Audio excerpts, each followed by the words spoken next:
And show you guys how the steam press works. Yay! We're going to just do 2 small chunks.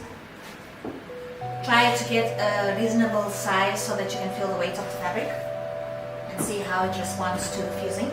Okay, let's move this to the side. We're gonna use some offcuts. So this is very heavy. If you can even see how it's draping. This is a weft fusing. It's got a nice soft fluffy feel to the touch. That's to give the fabric a nice bouncy soft touch on the outside to not make it stiff. This one is a lighter weight one. You can even see how a bit more transparent it is. This one's got a nice supple touch as well. It's lighter. Yeah, I think between this one and the heavier one, we will try these ones out first. I feel like I might be leaning towards this heavier weft suiting one. Find the wrong side, which is this, you see? That's the right side, the shinier part, and the wrong side is the more dull side. Okay, now do the edges. Okay, no, wait, don't do the edges. Remember, the edges, wait, don't do the edges. You see the overlap of this fusing? I'm teaching my mother, she's my apprentice. And she's so camera shy.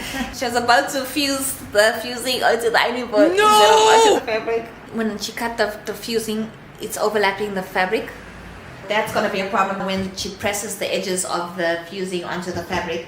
The excess is going to glue onto the ironing board. You don't ever want that to happen, okay? You don't ever want to put glue on your ironing board, otherwise you're going to have to get a new ironing board cover, right? So be careful. Always make sure your interfacing is cut a little bit smaller than the actual fabric piece so that the fusing stays on the inside. Most people will even go as far as cutting the seam allowance completely off the fusing so that the piece is within the seam allowance of the pattern. I like to fuse the whole part because sometimes what happens, depending on the fabric, the pieces shrink. That's why it's always a good idea to either pre-wash your fabric, or if you don't want to pre-wash your fabric, then you cut blocks of fabric and fuse the entire block so that that block shrinks, and then you can cut out your pattern pieces. You have to be aware of that when you're working with fusing, okay? Alright, now we're just going to trim the excess off, okay? Try not to cut the ironing board cover as well, because that's not going to be good either. Ideally, it's better if you can just ensure that the pieces are smaller at the cutting table. When you're working with fusing, the glue tends to rub off like sprinkles. You don't want to be in such a rush to do the job that you forget to clean and to dust off your ironing board as well.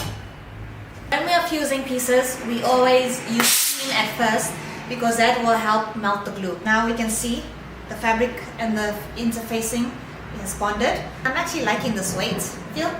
How do you like it? Feels good, eh? Yeah. Good. The triacetate was already like a medium body. I use a medium body interfacing.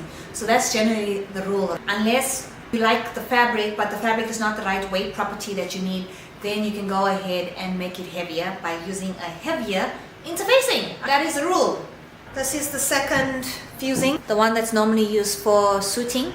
Let's ask the apprentice which one she thinks is lighter and which one's heavier. Come, apprentice. It's been an exciting journey teaching my mama because she's been such a great support. Just overall, it's just been amazing, and her willingness to learn is just very inspiring, and she shows up. I've just had to learn to be a little bit more patient and realize that everyone starts somewhere, and right now it's the willingness that really counts, and the fact that she's here with me and I'm not alone. It just really makes going through this process of building this business even more worthwhile. Just hold each one in one hand, just like this with your fingertips, right? And just tell me which one you think is heavier. Yay! She got it right! Show them! So I can show you guys how the steam press works. Yay! So the winner is the suiting one, the grayscale one compared to this one. This is very hot. This is where the heat source is coming from. So that's the new calico cover. That's the steam function over here on either side. Those are the lights showing you that the heat is ready and the steam is also ready. Whee! I don't normally use the steam function that much. I always take the stuff first to the iron. That's the dial showing you all the different functions for which fabric you're working with. Nylon, silk, wool, and cotton and linen being for the heaviest. You always place the fusing up to the heat source because you don't want imprints on your fabric. Once you can also use a organza strip to make sure that you're protecting the fabric as well. Because this is a sample, we are not going to do that. Okay, come, just close it. Now that you made sure it's in nicely, you can close it. Don't press the steam button, just close it. The weight of the steam press will do its job. For a few seconds, I normally leave it for a while because I like to make sure that that baby is never going to come undone. Lift it. Woo! Go. So now be aware that this is going to be very hot. Feel? Is it hot? It's hot now. When you're lifting your pieces, it's very hot. You have to use both your hands. You don't want to ever cause your fabric to stretch. And now we can put the next one. And you see, you have to be careful with the residue. Close it. Don't press the button. Steam button. You have to be careful. Whee! Look at that. That is bonded. It's really worth the investment because if you're using just an iron and you have to use the weight of your hands, oh, that's so sore for the shoulders and for your arms, and it takes a long time. So steam press is the way to go, people.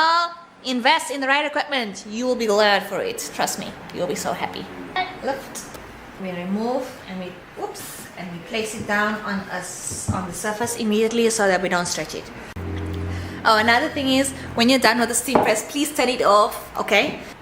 And then you leave it open to cool, that it cools down before you close it and store it away, okay? Safety, safety, safety.